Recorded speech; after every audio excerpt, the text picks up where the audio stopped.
You've got an important Zoom meeting coming up and you're really feeling anxious about it. Or you get anxious before every Zoom meeting you have. While there are a lot of benefits to having Zoom meetings, no commute, you can wear business up top, sweatpants on the bottom. That's my favorite. But being in your own home, right? It brings a certain amount of comfort.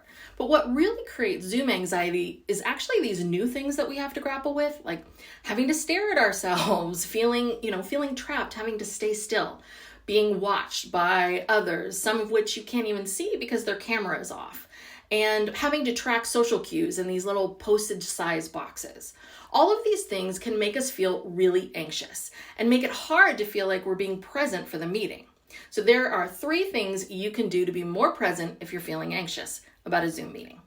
Number 1, hide self-view. Don't stare at yourself. That's distracting you and it's making you feel self-conscious. So for years, we've all had interactions with people where we couldn't see ourselves. Trust that you're making the right face. 2, switch to speaker-only view. If you find yourself getting distracted watching all the other people, trying to figure out what are they thinking, then stop. Just watch the speaker and this will allow you to really focus on the topic.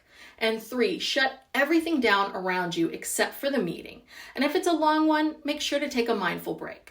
What most of us do, especially in the big meetings, is we listen for a while and then we're like, I got an email, let me check. Or we think, I know this already, or this is really boring, so I'm going to slyly start shopping online. It's just too easy not to pay attention. So before the meeting, put your phone in a drawer across the room, shut down your email, Slack, whatever it is, and place all of your attention on the speaker.